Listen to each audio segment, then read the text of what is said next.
My name is Jameel Raymond. I'm the founder of Tech Sales Academy. I'm currently freezing my nuts off in front of the Victoria State Library, and we are building Tech Sales Academy in public.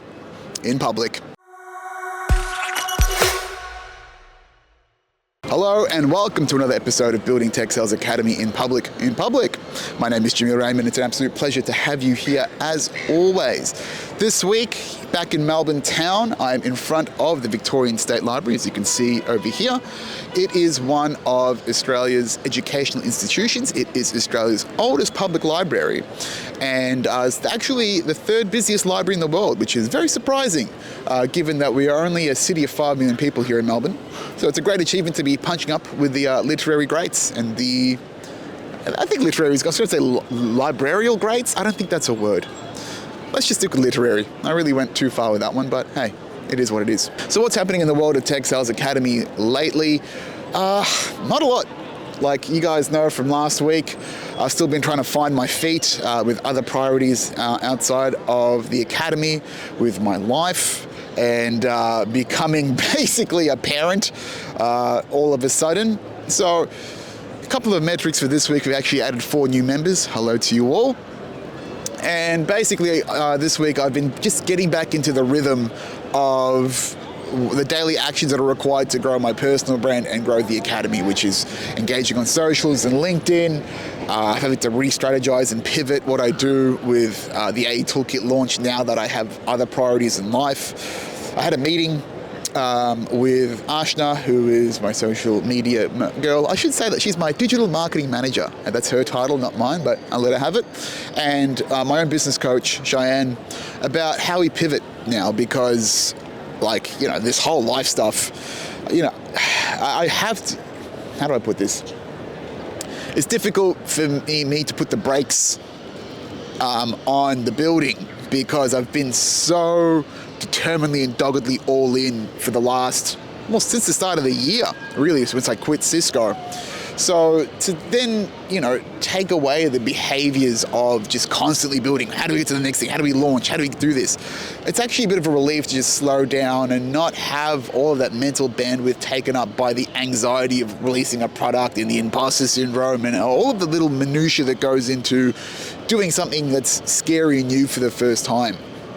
So, we are going to park the AE Toolkit for maybe another month or so, just so I can get all the details right. Because now that I don't have to worry about money coming from the academy, that was my primary concern, which is not really in alignment with the values of what I'm doing here. But again, this is what happens when you get into survival mode, because you're trying to get a living out of it. Just taking away the edge of caring about money for the business to support myself is a real relief. And I think as I breathe into it, as I relax a little bit more, I can focus on the mission more than the money, and really just focus on making sure I've got a great product that people love, putting out content that's in alignment with building community and really focusing on that connection aspect. Because I'll give you an example. Just the other day, I did a coaching call with one of the academy students now. And it was just so nice to actually get into the thing that I love to do, which is teach people, help people, give people understanding, give people advice. This is what I got into it for, instead of all of the fucking around, building a website and doing all the gritty, businessy stuff that takes away from what I'm passionate about to begin with. So that is mostly out of the way, but it was just a nice refresher to remember why I'm doing all of this, is to be helping people, seeing the impact, seeing these aha moments of imparting things that almost seem like, second nature to me, but to a person that's earlier in their career is like mind-blowing stuff, right? Those really cool aha moments, and watching when you can tell that people are engrossed in what you're saying. It's nice, it's lovely, right? Again, you're sharing and exchanging that value, and that's what comes from being a teacher or an educator or a mentor. So we are going to be slowing down the Tech Sales Academy for the meantime, while I do focus on other parts of my life. And that's totally fine, because we get to focus on quality content, building community, building connection, not thinking about the money as much, because I am going to have to get a job. We'll talk about the rest of my life in the next segment. So now I'll just be actually pivoting and focusing less on marketing and just more about putting out useful advice. So I'm going to be putting out more clips of the Tech Sales Mentorship, which is the free course that's inside Tech Sales Academy right now. And again, it is just focusing on just delivering good value, good advice, just being present with the community, with people, as opposed to being like, do you want to get better at sales? Which you do, right? But I think I'm still trying to remove the salesy element that comes from, how do I put this?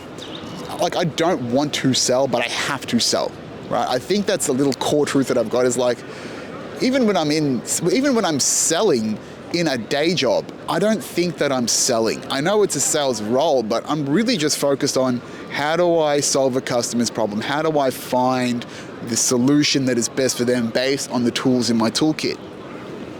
And that comes from years of mastery of the game, right? And that is integrated into who I am as a salesperson, rather. But when it comes to selling your own thing, it's a new dimension. And there is that anxiety that comes up of the imposter syndrome and not feeling like you're providing enough value, even though literally you are providing hundreds of thousands of dollars of value to people, right? So hopefully, I get sort of twisted between, is that an emotional edge that I need to lean into to grow as an individual, or is it just more in alignment with myself of just being the mentor, being the guide, and then just letting things naturally magnetize to me through good value, through good advice, etc. So that's what I'm aiming for right now, is like, it'll be good to slow down and not think about the business side and just focus on the mission, focus on the purpose, which is to create impact, like we said before. So that's where I'm currently at. There's just going to be a lot more focus on community. I am focusing more on getting lessons out. I'm actually going to give you guys a free lesson at the end of this, because I'm actually tinkering around with some cool new tools, which I think will really change the game and how I present content to you guys. So I'm very excited about that. But for now, we just focus on being a good person, being a good son, being a good brother, being a good caretaker. I am now a provider, and just focusing on that. And it's constantly unfurling, this journey. The dust is still settling in the chaos of my life right now. So I just have to take each day as it comes and focus on doing the best thing I can at every opportunity.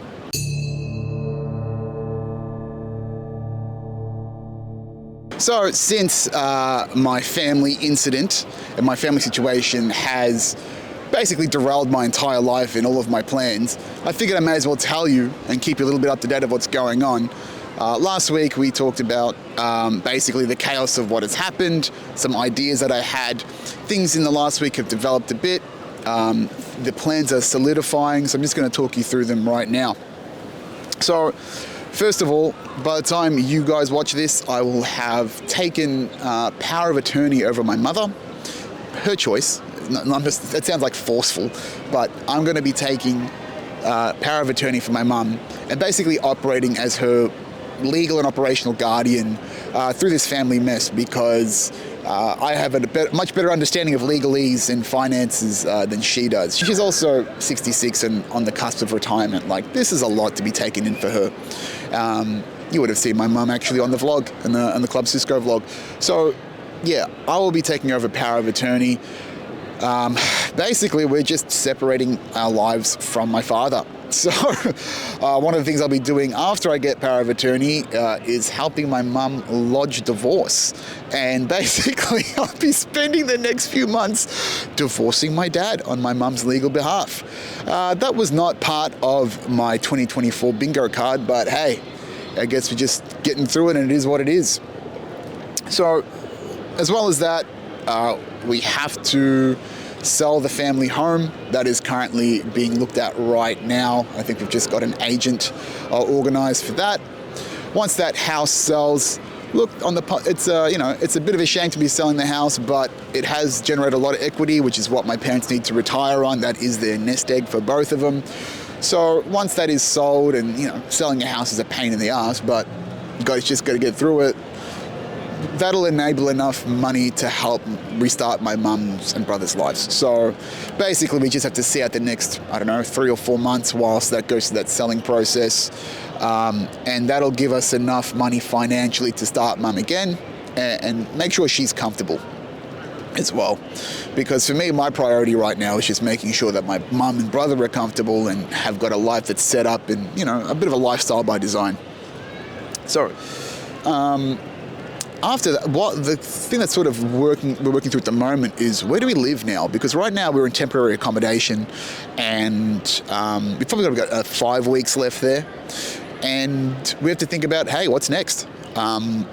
Where do I set up? Because I am going to have to get a job. I'm in the process of getting a job. We'll talk about that next. And I have to sort of think about what's the best situation for us to get into right now. Like my mum, if I'm thinking about my mum, the best thing for her would to be living in the outer west of Melbourne, where all of my aunties are and her family support system is, which would be good for her, which I have no problems with. And, do I set her up with just renting a small house that she can manage for now?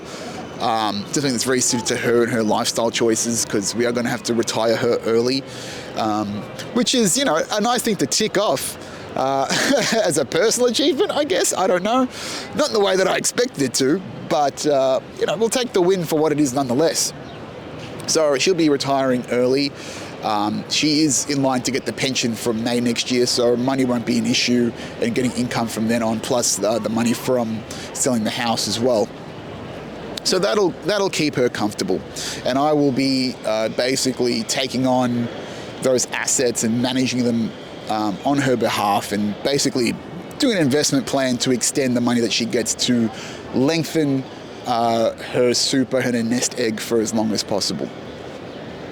So there's that.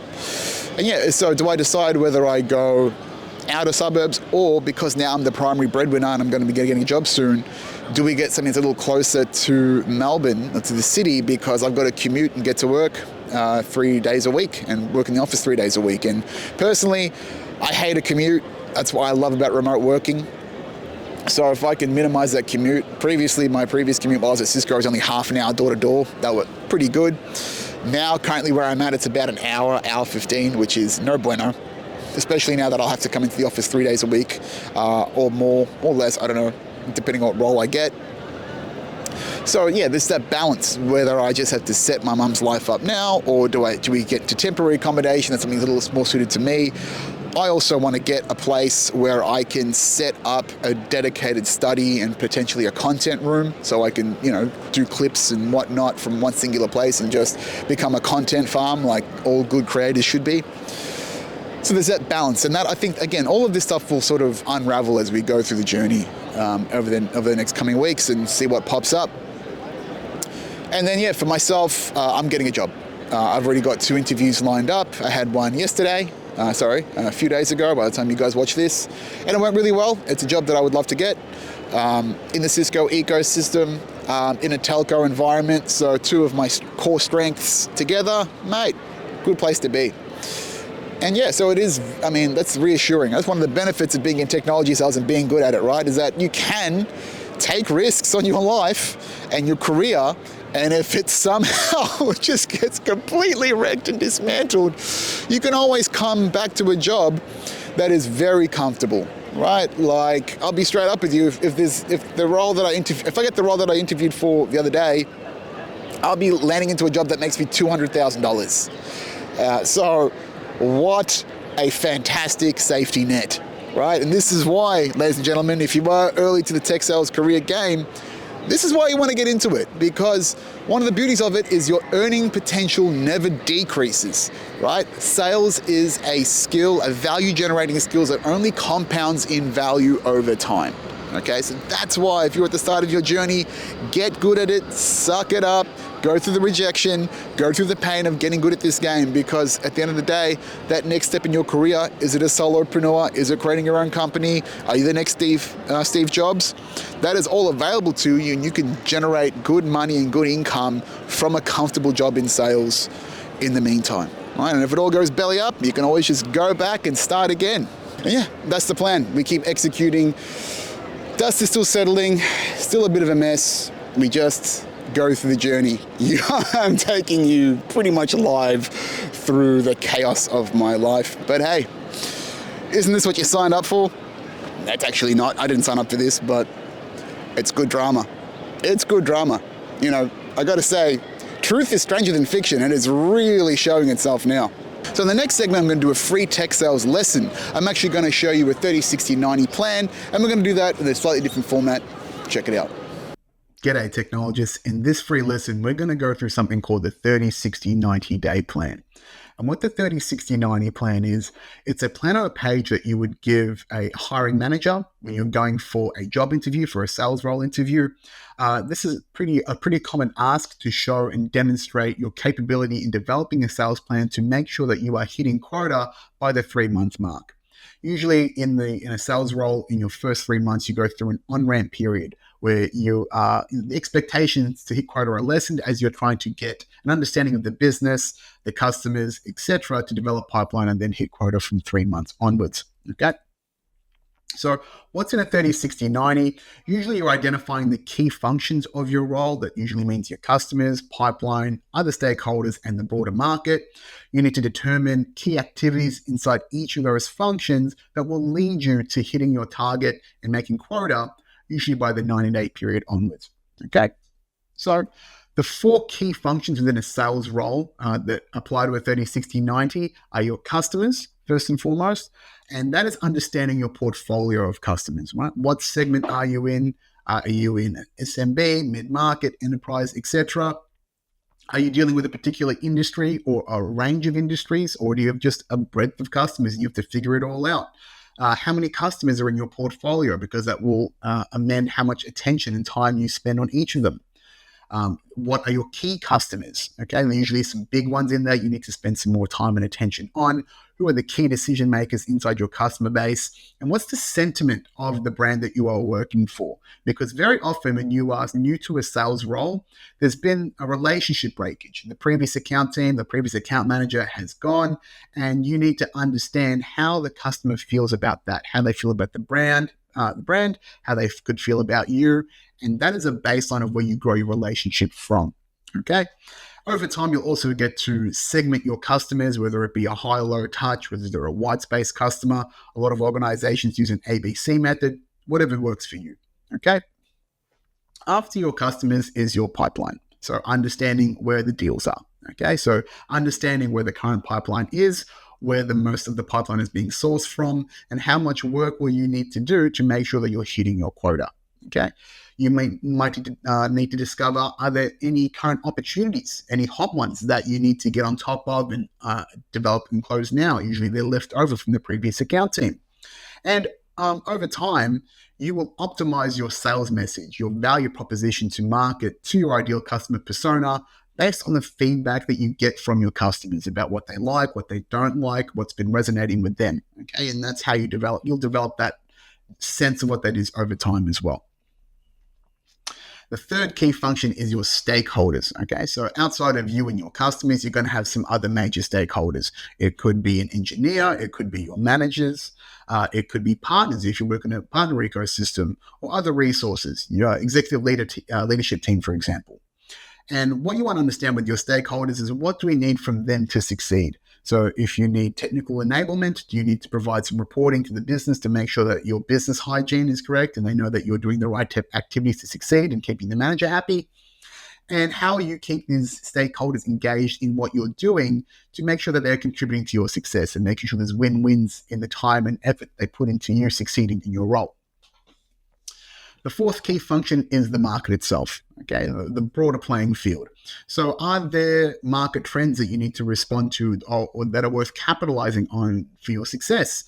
Where are your customers' trusted resources in the market? Are there certain industry influences? Are there associations?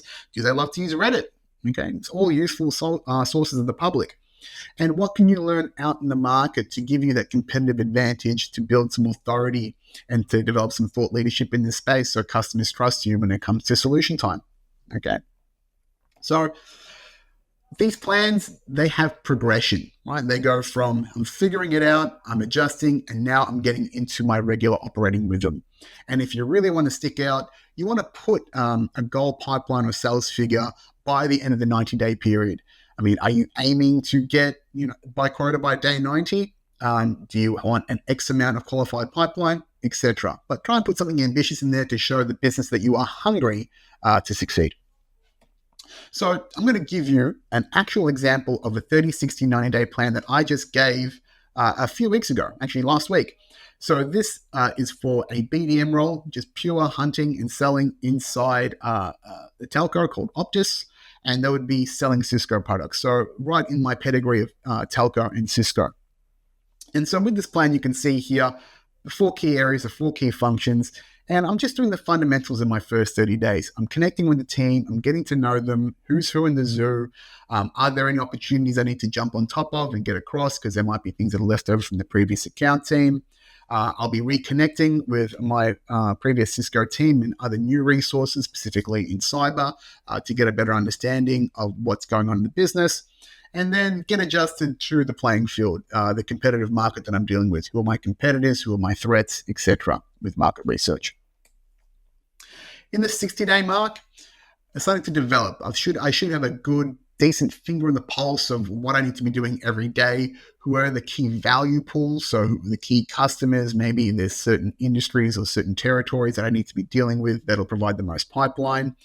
I'm getting up to speed and really sinking in all of this new enablement of the new products and solutions that I have to sell. And then I'm developing these strategies. I'm trying to figure out who is successful in my market and who I need to be challenging in the ecosystem of my competitors to go, hey, they might do this, but we do this better. Okay, and that's all part of the market research. By day 90, I want to have a good operating rhythm and cadence. And as you can see there in the red, I've got a target of having 5 mil of qualified pipeline by the 90-day mark. Ambitious for what the role entails. I'm not exactly sure if I'll hit that. But again, based on what I understand about the ecosystem, and again, to show that drive, I'm going to put that number out there and see if I can achieve it. Okay, but as far as the activities that I'm doing, I'm engaging customers. They should know me by now. I should be repositioning with the right people, the technical and the financial stakeholders in all of my opportunities. And I'm maintaining the cadence of engagement with my account teams, with my resources, with leadership to provide just that regular operating rhythm of business. And ideally, I've closed a few things by then as well. So that's really how you present that. Just a simple template, 30, 60, 90 days over those 4 key areas. I've used this template for years now on about 3 or 4 different interviews. Never had any issues, always had great feedback from it. So there's a free template for this inside Tech Sales Academy as well as this lesson. And once you fill this template out, or even just copy my work, you bring that to an interview as part of your interview pack. So a standard interview pack for to get a role would be your CV, an overview of you and your previous sales history, any big wins, and then a SWOT analysis, strengths, opportunities, weaknesses, and threats. So that's understanding what your skills are in the SWOT analysis and what the business is from your perception of the business. And then the 30, 60, 90 there. That's a pretty solid pack for you to use. And then you would just present it and discuss it during your interview process if you've got time and get feedback. It's never going to be perfect. There's obviously going to be some feedback because you don't know what the role is exactly unless you've been in it already. So it's just good to have that dialogue with the management about how you're going to go about it. They'll give you some advice based on their experience. But that proactivity, that level of detail and care puts you ahead of the pack. Okay, so definitely invest in doing one of these when you can. So that's it for this free lesson. If you want more free tech sales tips, I've got over 30 free lessons in the Tech Sales Mentorship, a free course to give you the fundamentals of great tech sales success. You can find that at school.com/Tech Sales Academy. See you in there. That's it for this week, folks. Keeping it short and punchy because life's happening. If you want to support me in the journey, please tell other friends, tell other colleagues that invested into their technology sales career. Also, of course, you can join the free Conscious Tech Sales community. Check it out. There is over 30 free lessons there for you in the Tech Sales Mentorship. I do a free weekly Q&A. Growing with extra content, extra initiatives every single day. Come check it out, school.com/Tech Sales Academy. Thank you very much for your time and attention, and I'll see you next week. Ciao for now.